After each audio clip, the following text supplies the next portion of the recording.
ദാ ഇങ്ങനത്തെ കായുണ്ടെങ്കിൽ ഇങ്ങനത്തതല്ല ഇന്നും പൗത്തിട്ട് ഈ തുളിയെല്ലാം ബ്ലാക്ക് ബ്ലാക്ക് ആയിട്ടുണ്ടാവല്ല അങ്ങനത്തെ കായുണ്ടെങ്കിൽ എടുത്തോട്ടെ ഞാൻ അടിപൊളി ഇത് റെസിപ്പി പറഞ്ഞുതരാം.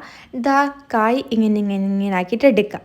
ഓക്കെ, ബാക്കിയിൽ അയനൊക്കെ കൊണ്ടുപോയത് കുലുമാൽ എന്ന് പറഞ്ഞാൽ എന്തെന്ന് എന്ത് കുലുമാൽ പഠിച്ചോനെ. പിന്നെ കുറച്ച് നെയ്യട കുറച്ച് അധികം തന്നെ എടുത്തോട്ടെ, ഞൻ്റെയൊക്കെ കുറച്ച് ഉണ്ടെങ്കിൽ ഞാൻ കുറച്ച് എടുത്തിട്ട് ഗൈസ്. പിന്നെ ഇതാ ഇങ്ങനെ ഇങ്ങനെ ഇങ്ങനെ ആക്കാം. ഇങ്ങനെ ആക്കിയ ശേഷം ഷുഗർ ഇട്ട് കൊടുക്കുക. ഷുഗർ ഇട്ട ശേഷം എന്താക്കണം, ഇങ്ങനെ ഇങ്ങനെ ആക്കണം. എന്നിട്ട് എന്താക്കണം, തേങ്ങ ഇടണം. തേങ്ങ ഇട്ടിട്ട് എന്താക്കണം, ഇങ്ങനെ ഇങ്ങനെ ആക്കണം. പിന്നെ കുറച്ച് നെയ്യിടുക, പിന്നെ റവ ഇടുക, പിന്നെ അതും ഇങ്ങനെ ഇങ്ങനെ ഇങ്ങനെ ആക്കിയിട്ട് എടുക്കുക. പിന്നെ എന്താ പറയുക, കുറച്ച മുന്തിരി എന്തെങ്കിലും ഇട്ടെങ്കിൽ ഇട്ടോ. പിന്നെ റവ ഇതിൽ മിക്സ് ആക്കിയിട്ട് ഇങ്ങനെ ഇങ്ങനെ ഇങ്ങനെ ഇങ്ങനെ ആക്കുക. ഞാൻ ജസ്റ്റ് സ്പൂണിലാക്കിയത് അത്, പക്ഷേ സ്പൂണിൽ ഹൈയിലെന്നുള്ള കയ്യിൽ പയ്യെ ഞാൻ നല്ല പാങ്ങിൽ ഇതാക്കി. എന്നിട്ട് ഇങ്ങനെ ഇങ്ങനെ ലഡു കണിക്കാക്കുക. ലഡു ആക്കിയ ശേഷം എന്താക്കുക, കുറച്ച് ഓയിലോ അല്ലെങ്കിൽ ഗീയ ഇട്ടിച്ച് നല്ല പാങ്ങിൽ ഇങ്ങനെ എങ്ങനെ ഏത് കളർ വരണം എന്നറിയാം, ഈ കളർ വരണം. എന്നിട്ട് കഴിച്ച് നോക്കിയാൽ